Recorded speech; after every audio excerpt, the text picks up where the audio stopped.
A strange and terrifying force begins to spread. At first, people dismiss it as hysteria, a passing madness that makes no sense. But soon the news channels are filled with disturbing images of people harming themselves after glimpsing something outside. Streets are abandoned, neighbors vanish, and an eerie silence takes over the once lively town. A handful of strangers, desperate and shaken, take refuge inside a modest house. Windows are covered, doors are locked, and every sound from outside is met with paralyzing fear. At night, faint whispers scrape against the glass, coaxing them to look. Panic grows with every passing hour, and the group struggles with the uncertainty of what truly lies beyond the walls. Their bond is fragile, and their safety is temporary. They know one thing: stepping outside without a blindfold means certain death. With supplies dwindling and no help in sight, the survivors face an impossible decision: remain trapped in the house until starvation claims them, or risk the deadly outside world. Hunger gnaws at their strength, and tension cracks their already fragile trust. Reluctantly, they prepare for a blindfolded escape, moving through the deserted streets filled with broken glass and scattered belongings. The world has become a graveyard, littered with reminders of lives suddenly cut short. Every shuffle of feet, every creak of metal makes their hearts race. But worse than the silence are the faint steps they hear following them, measured and deliberate, keeping pace. Fear tightens around them like a noose.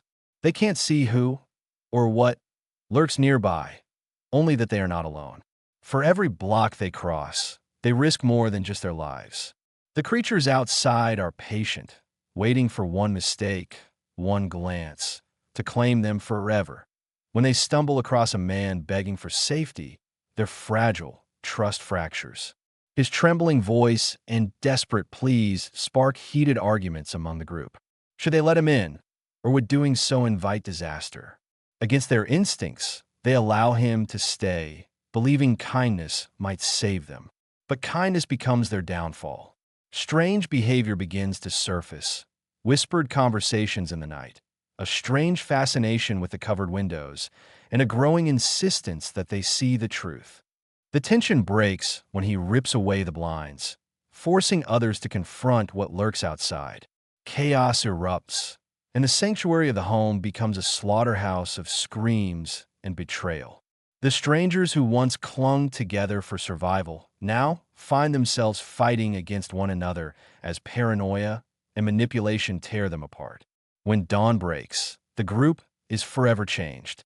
Their trust in humanity is shattered, and their path forward is marked by blood and fear. Clinging to fragments of hope, the survivors recall rumors of a safe haven hidden deep within the wilderness. It is said to be a place where the creatures cannot reach, where life can begin again. Determined, they set out on the perilous journey, armed with makeshift weapons, old maps, and blindfolds that press tightly against their skin. Crossing through ruined highways and collapsed bridges, they follow the sound of rushing water that marks the path of the river. The current becomes both guide and enemy, dragging them dangerously close to unseen hazards. The riverbanks are littered with overturned cars, abandoned boats, and signs of others who never made it. Each splash of water echoes with menace, as if something watches from beneath the surface.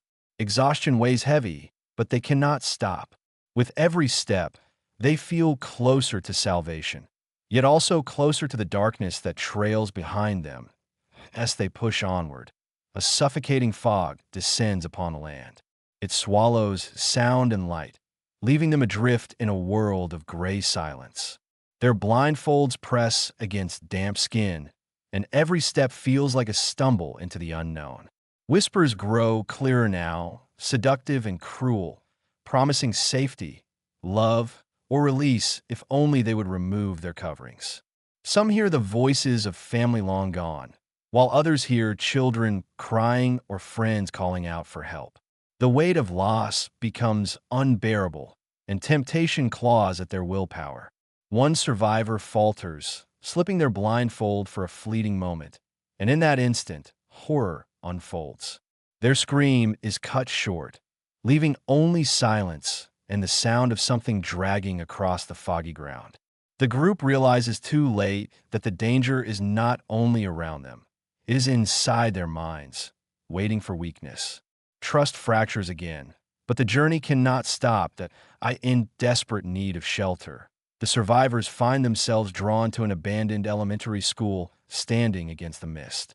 Its cracked walls and broken windows groan in the wind, but it offers a roof and walls to shield them. Inside, they find empty classrooms frozen in time, chalk still on the boards, drawings pinned to the walls, tiny shoes left in dusty lockers. For a moment, hope flickers, but soon the silence becomes unbearable. Then come the sounds, scratching against metal, the slam of a locker door echoing down the halls, the faint giggles of unseen children. The survivors huddle together, fear clawing at their hearts, realizing they are not alone in this place. The whispers swell into screams that rattle through the corridors, promising safety if they surrender. Terrified, they flee the cursed school, leaving behind whatever remnants of peace it once held, knowing that safety is always fleeting. Numb with grief and dwindling numbers, the survivors stumble upon the final obstacle, the last river crossing before reaching the supposed sanctuary. The bridge they hoped to use has long since collapsed, leaving only a roaring river of death below. With no choice, they lash together debris, clinging to one another as they inch across makeshift planks and slippery rocks. The sound of rushing water is nearly drowned by the voices rising around them, louder and crueler than ever. The whispers speak directly to each heart, tearing open wounds and tempting them to let go.